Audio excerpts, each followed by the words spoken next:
నేటి భారతం శ్రోతలకు నా హృదయపూర్వక అభినందన తెలియజేస్తూ, రిషబ్ శెట్టి తీసిన చిత్రం కాంతారా వెనుకనున్న ఆధ్యాత్మిక సాంస్కృతిక నేపథ్యాన్ని విస్తృతంగా వివరించాలని భావిస్తూ ఇప్పుడు ఈ వీడియో చేశాను.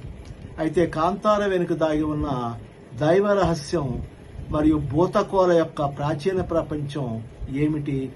రిషబ్ శెట్టి నటించిన కాంతారా సినిమా కేవలం ఒక యాక్షన్ డ్రామా కాదు. అది దక్షిణ కెనడా ప్రాంతంలోని తుళు సంస్కృతి, భక్తి మరియు ప్రకృతి మరియు మనిషి మధ్య ఉన్న ఆధ్యాత్మిక బంధాన్ని చూపించే ఒక అద్భుతమైనటువంటి కృషి. ఈ సినిమాలో చూపించిన భూతకోల అనేటువంటి ఆచారం అసలు ఆ ప్రాంత ప్రజల జీవితంలో ఎంత గాఢంగా మిళితమైందో చూపుతుంది. భూతకోల అంటే ఏమిటి? భూత అంటే ఆత్మ లేదా స్థానిక దైవం, కోల అంటే ఆట లేదా నాట్యం.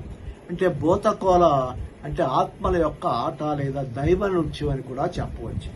ఇది తుళు భాష మాట్లాడే తీర ప్రాంత ప్రజల్లో శతాబ్దాలుగా జరిగే ఒక పవిత్ర కార్యక్రమం. ఈ ఆచారంలో స్థానిక దేవతలు లేదా ఆత్మలు అంటే భూతాలు భక్తుల్లోకి ప్రవేశించి వారి ద్వారా ప్రజల సమస్యలకు పరిష్కారం చెబుతారు, ఆశీర్వదిస్తారు మరియు గ్రామాన్ని చెడు శక్తుల నుండి రక్షిస్తారనేటువంటి ఒక నమ్మకం ఉంది. పంజర్లీ దేవత కాంతారాలోని ప్రధాన దైవం. కాంతారా సినిమాలో చూపిన ప్రధాన భూతం పంజర్లీ. పంజర్లీ అనేది పంది ఆత్మ. దీన్ని భగవాన్ విష్ణువు యొక్క వరాహ అవతారంతో అనుసంధానిస్తారు.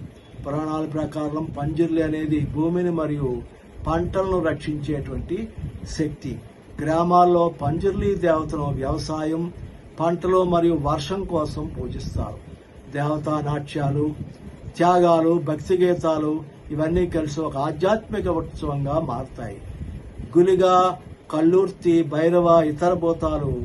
భూతకోలలో పంజర్లీతో పాటు గులిగా అనే మరో శక్తివంతమైన భూతము కూడా ఉంటుంది.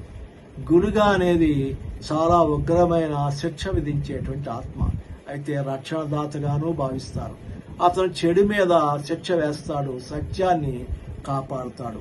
కల్లూర్తి దేవత, భైరవ మరియు కొన్ని స్థానిక దేవతలు ఈ తుళు పందాలో ముఖ్యమైనటువంటి భాగం. ప్రతి గ్రామానికి తమకంటూ భూత దైవాలు ఉంటాయి. వీటిని గ్రామ దేవతలు లేదా రక్షకాత్మలుగా భావిస్తారు. మనిషి, ప్రకృతి, దైవం అనేది ఒక త్రిమూర్తి సంబంధంగా ఉంటుంది. తుళు సంస్కృతిలో ప్రకృతినే దేవతగా భావిస్తారు.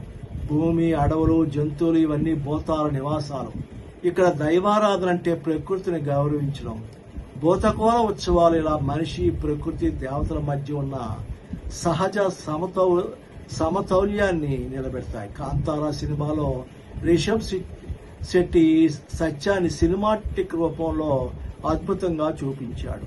ఈ ఆచారం కేవలం పూజ కాదు, ఇది సాంప్రదాయం, కళ, నాట్యం, సంగీతం, నమ్మకం మరియు ఆధ్యాత్మిక కలయిక. భూతకోల నర్తకుడు పవిత్రుడిగా భావిస్తారు. అతనిలో దేవత ప్రవేశిస్తుంది. ప్రజలు అతని ముందు వంగి నమస్కరిస్తారు.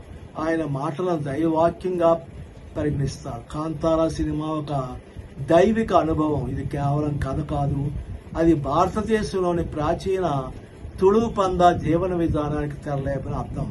పంజర్లీ, గులిగా వంటి దైవాలు మనకు చెప్తున్న సందేశం స్పష్టంగా ఉంది. ప్రకృతిని గౌరవించు, సత్యాన్ని కాపాడు, దైవాన్ని మన హృదయంలో ఉంచుకో.